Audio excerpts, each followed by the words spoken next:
أعوذ بالله من الشيطان الرجيم. بسم الله الرحمن الرحيم.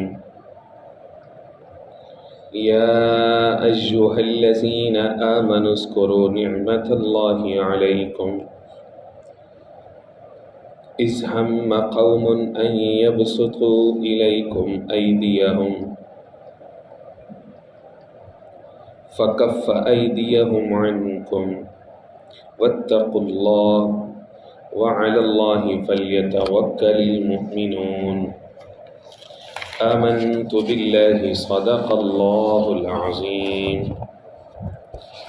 بر انتہائی واجب الاحترام، قابل سات احترام بزرگ بھائی اور نوجوان ساتھیوں، آج کے درس میں قرآن مجید کتاب حکمت کی سورہ نمبر 5 سورۃ المائدہ کی ایک آیہ مبارکہ آیہ نمبر 11 یہ شامل ہے، اور اس کے ساتھ ہی سورۃ المائدہ کے 2 رکوع کا ترجمہ اور تفسیر انشاءاللہ العزیز آج مکمل ہو جائے گا. گزشتہ درس میں شامل آیات مبارکہ میں اللہ سبحانہ و تعالی نے ایک اہم ترین حکم ارشاد فرمایا کہ اے ایمان والو، تم اللہ کے لیے حق اور انصاف کی گواہی دینے والے بن کر کے کھڑے ہو جاؤ، اور کسی قوم کی دشمنی وہ تمہیں اس بات پر تیار نہ کرے کہ تم انصاف کی راہ سے ہٹ جاؤ. انصاف کرو کہ تقوی کے زیادہ قریب ہے. گویا کہ جو اسلام ہے وہ معاشرے کو مورل سٹینڈرڈز کے اوپر کھڑا کرنا چاہتا ہے.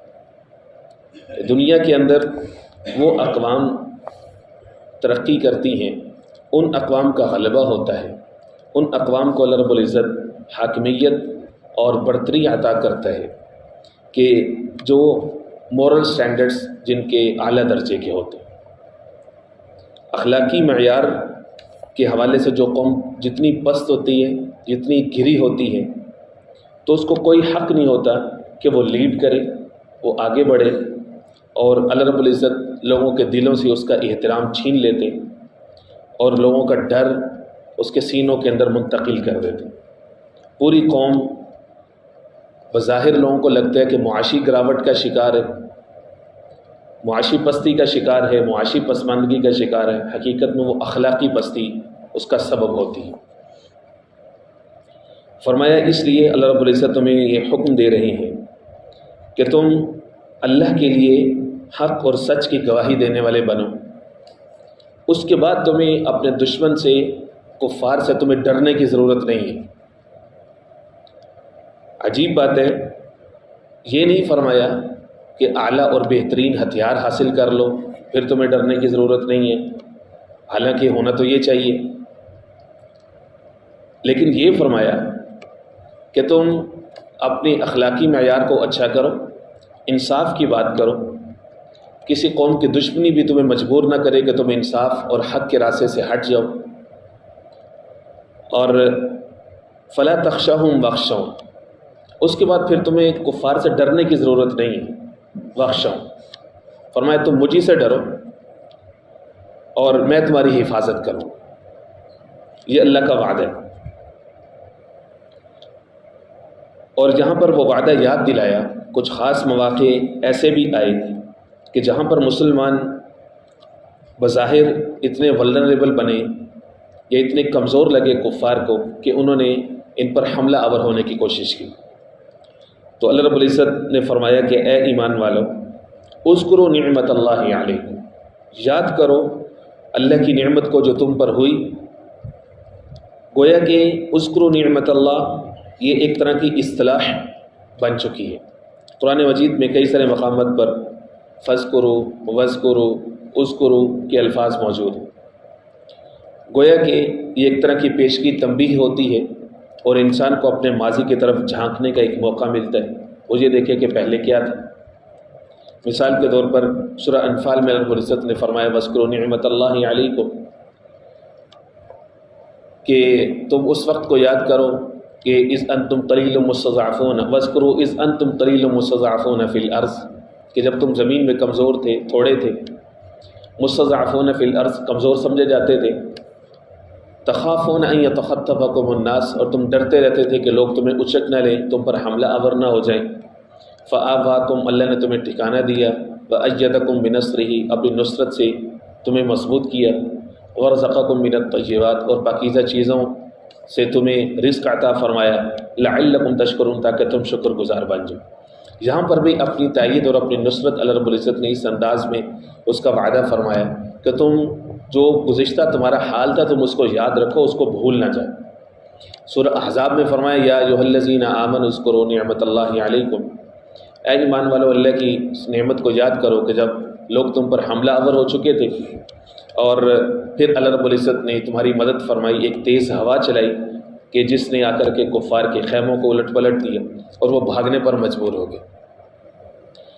تو کئی سارے مقامات پر اللہ رب العزت نے جو مسلمانوں کو حفاظت بخشی اور اپنی خاص تائید عطا فرمائی۔ مفسرین اکرام رحمہم اللہ یہ فرماتے ہیں کہ ان میں سے چند ایک مقامات، مثلا جو قریش مکہ تھے ہر وقت ہی مسلمانوں کے خلاف کوئی نہ کوئی کمپین لانچ کرتے تھے، ہر وقت ہی کوئی نہ کوئی مشورے ان کے یہی ہوتے تھے کہ اس طریقے سے مسلمانان مدینہ ہیں ان کو کچل دیا جائے، ان کو وجود ہی برداشت نہیں تھا۔ تو اللہ رب العزت نے جو ہے وہ ایسی مدد فرمائی، ایسی نصرت فرمائی، just in the matter of few years, چند ایک ہی سال گزرے تھے کہ اللہ رب العزت نے ان کے اس خطرے کو ڈال دیا۔ کیا بدر کا سخت وقت آیا، احد کا اتنے سخت حالات آئے، اتنا بظاہر نقصان بھی ہوا، احد کا اتنا سخت وقت آیا کہ اللہ رب العزت نے فرمایا ہنالک ابتلی المؤمنون وزلزلوا زلزالا شدیدا اذ جاءکم من فوقکم ومن اسفل منکم، اتنی زیادہ فوج تھی، الائڈ فورسز تھی، ساری کی ساری کفر کی طاقتیں اکٹھی ہو کر کے آ گئی تھی، فرمایا تمہارے اوپر سے انہوں نے گھیر لیا اور نیچے سے گھیر لیا، دائیں سے بائیں سے ہر طرف سے انہوں نے تمہیں گھیر لیا تھا، اور تمہارے جو سینے ہیں وہاں سے جو ہے وہ ایسا لگ رہا تھا کہ جیسے اب نزا کا وقت طاری ہونے والا ہے، تمہاری موت تمہارے گلوں کو آ رہی تھی۔ تو اس وقت اللہ رب العزت فرماتے ہیں کہ سخت آزمایا گیا مومنوں کو، منافقین کھل کر کے سامنے آ گئے۔ ظاہر ایسے وقت میں جو منافق ہے وہ تو نہیں اپنی جانی نقصان برداشت کرے گا کہ جس کے سینے میں ایمان نہیں ہے، فرمایا اس وقت اللہ رب العزت نے تمہاری مدد فرمائی۔ اسی طرح سے مفسرین اکرام رحمہ اللہ نے ایک واقعہ لکھا ہے کہ غزوہ سے واپسی پر جو ہے وہ ایک جگہ پر مسلمانوں نے خیمہ زنی کی، ایک جگہ پہ جو ہے وہ کچھ آرام کے لیے خیمے لگائے، ڈیرے لگائے، تو سب لوگ اپنے اپنے خیموں میں چلے گئے۔ حضور پاک علیہ الصلوۃ والسلام ایک درخت کے نیچے محو استراحت ہوئے، تو قریب ہی ایک بستی سے ایک بدو کافر آیا اور ڈھونڈتا ڈھونڈتا وہ وہاں پر پہنچ گیا اور اس نے پہچان لی، تلوار لٹکی ہوئی تھی، اس نے وہی پکڑی، نیام سے نکالی اور حضور پاک علیہ الصلوۃ والسلام سے مخاطب ہو کر کے کہتا ہے من یمنعک منی، تمہیں کون بچائے گا؟ سامنے ننگی تلوار ہو اور انسان جو ہے وہ غیر مسلح ہو، اللہ اکبر کبیرہ، یہ نبی کی شان ہوتی ہے۔ حضور پاک علیہ الصلوۃ والسلام نے مکمل اعتماد کے ساتھ فرمایا اللہ مجھے بچائے گا، اللہ یمنعنی، اللہ میری حفاظت فرمائے گا۔ آسان نہیں ہوتا۔ اسی آیا میں آگے آ رہا ہے وعد اللہ فلیتوکل المؤمنون، جو مومن ہے وہ صرف رب پر بھروسہ کرتے، وہ دنیا کے اسباب پر بھروسہ نہیں کرتے۔ کافر ہے تو شمشیر پہ کرتا ہے بھروسہ، مومن ہے تو بے تیغ بھی لڑتا ہے سپاہی۔ تو آقا کریم علیہ الصلوۃ والسلام تو مومنوں کے رول ماڈل ہے، فرمایا اللہ میری حفاظت کرے۔ دوسری دفعہ پھر اس نے پوچھا من یمنعک منی، حضور نے فرمایا اللہ۔ تیسری دفعہ پھر اس نے پوچھا من یمنعک منی، حضور پاک صلی اللہ علیہ وسلم نے پھر فرمایا اللہ میری حفاظت فرمائے۔ تو اس کے ہاتھوں سے تلوار گر پڑی۔ جو اللہ ہے، اللہ کی ذات اور اس کا اسم اور اس کا نام کتنا شاندار ہے اور کتنا پرجلال ہے اور کتنی اس کے اندر تاثیر موجود ہے، کتنا رعب اس کے اندر موجود ہے۔ اللہ کرے کہ اللہ رب العزت کا جو سچا خوف اور سچی محبت ہے وہ ہم سب کو نصیب ہو جائے۔ تو جو کافر تھا اس کے ہاتھ سے تلوار گر پڑی اور حضور پاک علیہ الصلوۃ والسلام نے اٹھا لی۔ اور اسے پوچھا میں یمنعک منی، اب بتاؤ تمہیں کون بچائے گا؟ تو وہ آگے سے کہنے لگا کہ آپ رحمت للعالمین ہیں، آپ ہی مجھے چھوڑیں گے تو میری جان بچ جائے گی۔ تو وہ فوراً وہ شخص جو ہے وہ کلمہ پڑھ کر کے مسلمان ہو گئے۔ جو اللہ کا جو نام ہے اس کے اندر اتنی چاشنی، اتنی محبت اور ایک ہی وقت میں اتنا رعب اور اتنے جلال۔ مفسرین کرام رحمۃ اللہ فرماتے ہیں یہ وہ نام ہے جس کے اندر متضاد صفات پائی جاتی ہیں، ایک ہی وقت میں خوف بھی ہے اور ایک ہی وقت میں محبت بھی ہے۔ تو یہ واقعہ بھی پیش آیا، اللہ فرماتے ہیں کہ میری اس نعمت کو یاد کرو جو تم پر ہوئی، اذ ہم قوم ان یبسطوا، جب کچھ لوگوں نے یہ ارادہ کیا، ان یبسطوا الیکم ایدیہم، تمہیں نقصان پہنچانے کے لیے اپنے ہاتھ کو بڑھائیں۔ اسی طرح سے کعب بن اشرف ایک یہودی تھا، یہودی سردار تھا، مفسرین فرماتے ہیں کہ وہ اتنا سخت دشمن تھا، اصل میں اس نے اپنے اندر ایک دشمنی پال رکھی تھی کہ عین جس دن آقا کریم علیہ الصلوۃ والسلام مدینہ منورہ تشریف لائے ہجرت فرما کر کے، اسی دن اس کی تاج پوشی تھی اور اس کو سرپنچ بنایا جا رہا تھا اور اس کو پورے مدینہ کا سردار بنایا جا رہا تھا۔ اب جس بندے سے اتنا بڑا اعزاز چھن جائے، اور جیسے ہی آقا کریم علیہ الصلوۃ والسلام تشریف لائے پوری شان و شوکت کے ساتھ مدینہ منورہ میں، کہ پوری کمیونٹی ہی حضور پاک علیہ الصلوۃ والسلام کی طرف مائل ہو گئی، تو اب ظاہر ہے کہ اس کی وقت ہی ختم ہو گئی، اس بیچارے کی حیثیت ہی ختم ہو گئی۔ تو اس نے روز اول سے یہ طے کر رکھا تھا کہ وہ اسلام کو، مسلمانوں کو اور حضور پاک علیہ الصلوۃ والسلام کی ذات عالیہ کو نقصان پہنچانے کی کوشش کرے۔ منافقت کا لبادہ بھی اس نے بوڑا، اور یہودیوں نے یہ بھی مشورہ کیا کہ اس کے گھر بلا کر کے حضور پاک علیہ الصلوۃ والسلام پر جو ہے وہ حملہ کر دیا جائے۔ حضور کے جو چند ساتھی ہیں ارد گرد، جو ان کے نزدیک جو ہے ان کو ایسا لگتا تھا کہ یہ دائیں بازو ہیں سیدنا ابوبکر صدیق رضی اللہ تعالیٰ، سیدنا عمر فاروق رضی اللہ تعالیٰ، ان کو لگتا تھا کہ ان کو توڑیں گے تو اسلام ختم ہو جائے گا۔ تو لہٰذا انہوں نے کیا کہا، سوچا کہ ان کو خاص خاص لوگوں کو بلا کر کے نا ان کے اوپر حملہ کرتے ہیں یک بار کی، اور ان کی کمر کو توڑ دیتے ہیں۔ اللہ رب العزت نے بذریعہ وحی اپنے نبی محبوب نبی کریم علیہ الصلوۃ والسلام کو مطلع فرما دیا، اور حضور پاک علیہ الصلوۃ والسلام نے ان کے ہاں جانے کا ارادہ ترک فرما دیا۔ اسی طرح سے یہودیوں کے ایک قبیلے نے ایک دفعہ یہ کوشش کی کہ مذاکرات کے بہانے فلاں جگہ پہ بلائیں گے، اور ایک دیوار کے پاس حضور پاک علیہ الصلوۃ والسلام جب بیٹھ جائیں گے تو اوپر سے ایک شخص کی ڈیوٹی لگائی انہوں نے، عمر بن جاحش کی، کہ وہ اوپر سے جا کر کے ایک پتھر کو لڑکا دے گا تو وہ حضور پاک علیہ الصلوۃ والسلام کے لیے نقصان کا باعث بنے گا، معاذ اللہ۔ ایسے بدبخت لوگ تھے۔ روز اول سے یہودی مسلمانوں کے، اسلام کے، پیغمبر اسلام کے بدترین دشمن۔ قرآن مجید ایسے نہیں بار بار کہتا، لَتَجِدَنَّ أَشَدَّ النَّاسِ عَدَاوَةً لِلَّذِينَ آمَنُوا الْيَهُودَ وَالَّذِينَ أَشْرَكُوا۔ یہودیوں کا تمہارے ساتھ محبت کے ساتھ چلنے کے اندر بھی چال ہوتی ہے، تمہارے ساتھ معاہدات کے اندر بھی اس کی چال ہوتی ہے۔ تو اس لیے مسلمانوں کو سیاسی اعتبار سے بہت مضبوط ہونے کی ضرورت ہے۔ یہودیوں سے ٹاک کرنے کے لیے، ان سے بات کرنے کے لیے، مذاکرات کرنے کے لیے بہت ویژن کی ضرورت ہے۔ تو انہوں نے جیسے ہی یہ مشورہ کیا، حضور پاک علیہ السلام وہاں جا کر کے بیٹھے ہی تھے کہ فوری طور پر جبرائیل علیہ السلام آ گئے۔ انہوں نے آقا کریم علیہ السلام کو اس بات کی اطلاع دے دی ان کی سازش۔ حضور پاک علیہ السلام وہاں سے اٹھ کر کے آ گئے۔ بعد میں اس سازش کا حضور پاک علیہ السلام نے جیسے ہی صحابہ کرام کے ساتھ مشورہ کیا، بعد میں پھر اس یہودی قبیلے کو وہاں سے بھاگنا پڑا، غداری کی ان کو جو ہے وہ سزا ملی۔ اور مختلف مواقع پر اس طرح سے جو اقوام تھی مختلف، وہ حملہ آور ہوتی گئی، اور اللہ رب العزت نے سب کی کمر توڑی۔ مثال کے طور پر جو مشرکین مکہ تھے ان کو ہمیشہ ذلت کا سامنا کرنا پڑا۔ غزوہ احزاب کے موقع پر جو وہ آئے تھے پوری طاقت کے ساتھ آئے تھے، اسی طرح سے جو یہود تھے وہ بھی ساتھ ملے ہوئے تھے۔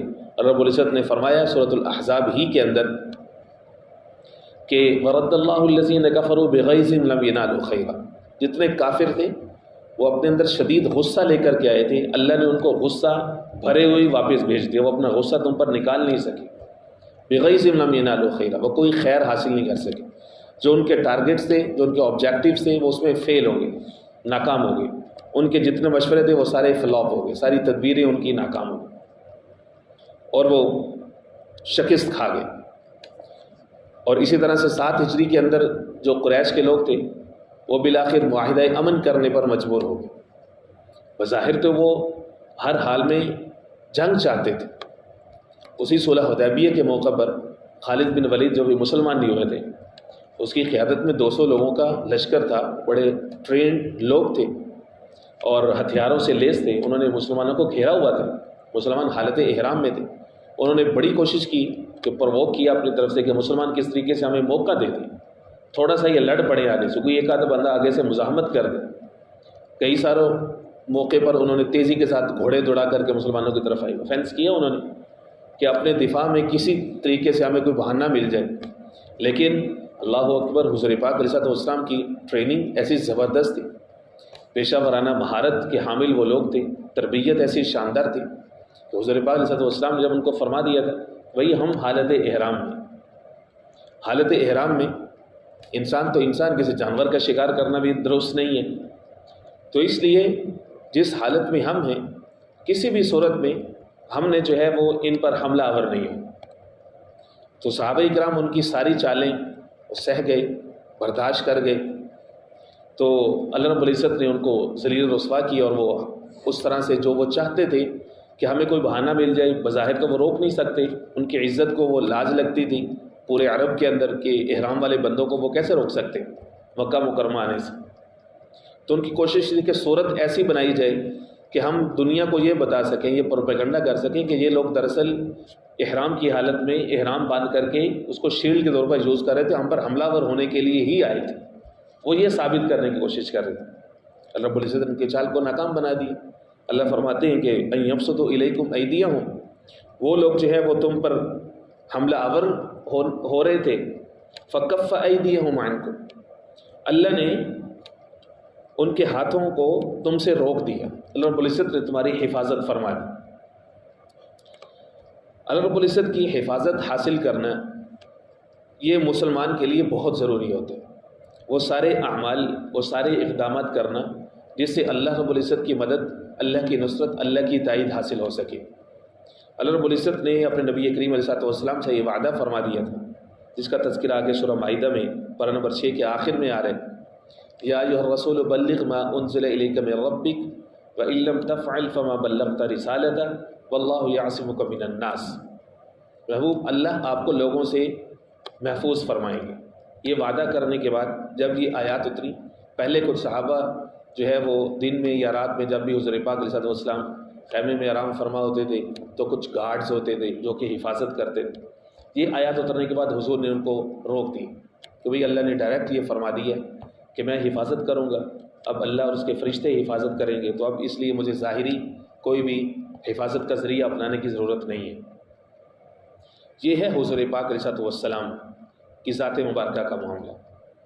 لیکن جو باقیہ قوم ہے، باقی لوگ ہیں، نبی اور غیر نبی میں فرق ہوتا ہے. ان کو یہ حکم ہے کہ وہ بظاہر جو بھی حفاظت کے ذرائع ہیں، جو بھی ہتھیار ہیں، جو بھی پلاننگ منصوبہ بندی ہے، وہ اس کو پورا استعمال کریں گے سبب کے در سے. فرمایا وعلی اللہ فلیتوکل المؤمنون، جو حقیقی چیز جو ان کی حفاظت کرے گی وہ ہے واتقوا اللہ، تقوی، اور دوسرا ہے وعلی اللہ فلیتوکل المؤمنون، توکل. یہ دو جو تا ہیں، تقوی اور توکل، یہ مومن کا سب سے بڑا ہتھیار ہوتا ہے. یہ اگر کمزور ہے، تقوی نہیں ہے، اللہ کا ڈر اس کے اندر موجود نہیں ہے، اور توکل نہیں ہے، اللہ کی ذات پر بھروسہ نہیں ہے، تو چاہے دنیا کے سارے ہتھیار وہ استعمال کر لے، دنیا کی ساری طاقتوں کو وہ اپنے ساتھ ملا لے، ہے وہ غیر محفوظ ہے. اس لیے حضور پاک علیہ السلام نے صبح و شام کی حفاظت کی دعائیں سکھائی ہیں کہ فاللہ خیر حافظا وارحم الراحمین. یہ آیت حفاظت کا بہترین ذریعہ ہے کہ اللہ کی ذات بہترین حفاظت کرنے والی ہے، اور اللہ کی ذات جو ہے وہ ارحم الراحمین ہے. اسی طرح سے حسبنا اللہ ونعم الوکیل، نعم المولا ونعم النصیر، حسبی اللہ ونعم الوکیل، نعم المولا ونعم النصیر. اللہم انا نعوذ بک من جہد البلاء ودرک الشقاء وسوء القضاء وشماتۃ الاعداء. اے اللہ، ہم آپ سے حفاظت کا سوال کرتے ہیں. اللہم انا نسألک الہدی والتقى والعفاف والغنى، ہدایت مانگتے، تقوی مانگتے، عفت اور پاک دامنی مانگتے، اور کفایت بھر آپ سے رزق مانگتے کہ ہم کسی کے محتاج نہ ہوں، ہم غیر محفوظ نہ ہوں، اور کوئی شخص ہمیں ہمارے معاملات میں عار نہ دلائے۔ تو باعزت جو روزی ہے اور جو باعزت مقام ہے، وہ فرمائے کہ ان دو چیزوں کے ساتھ، ایک ہے تقوی، ایک ہے توکل، واتقوا اللہ۔ یہ صرف اسی آیا میں، اسی سورہ میں، سورہ مائدہ میں، معاف کیجیے گا، سورہ مائدہ ہی کے اندر بار بار میں توجہ دلا چکا ہوں کہ اس میں تقوی کا بار بار جہاں پر بھی کوئی بھی حکم مکمل ہو رہا ہوتا ہے وہاں پر ساتھ ہی تقوی تقوی شروع سے لے کر کے یہ دوسرا رکوع مکمل ہو رہا ہے، کوئی غالباً 4 یا 5 بار تقوی تقوی تقوی واتقوا اللہ، واتقوا اللہ آیا نمبر 7 کے اندر، واتقوا اللہ آیا نمبر 4 کے اندر، اور یہاں پر پھر آیا نمبر 8 کے اندر واتقوا اللہ جو کل کے درس میں گزری، اور آج کے درس میں شامل آیا نمبر 11، اس کا اختتام بھی واتقوا اللہ، تقوی، وعلی اللہ فلیتوکل المؤمنون، اور اللہ پر بھروسہ رکھتے ہیں، اللہ پر ہی فلیتوکل چاہیے کہ بھروسہ رکھیں، المؤمنون مومن۔ اللہ رب العزت سمجھ نصیب فرمائی، وما علینا الا البلاغ المبین۔ بسم اللہ الرحمن الرحیم، اللہم صلی علی محمد النبی الأمی وعلی آلہ واصحابہ وبارک وسلم تسلیما کثیرا کثیرا۔ اللہم نور قلوبنا بالقرآن وزین اخلاقنا بالقرآن وادخلنا الجنة بالقرآن ونجنا من النار بالقرآن، یا رحیم یا رحمان، یا رحیم یا رحمان، یا رحیم یا رحمان۔ اللہم اشف مرضانا ومرضى المسلمين، اللہم اشف مرضانا ومرضى المسلمين، صلی اللہ تعالی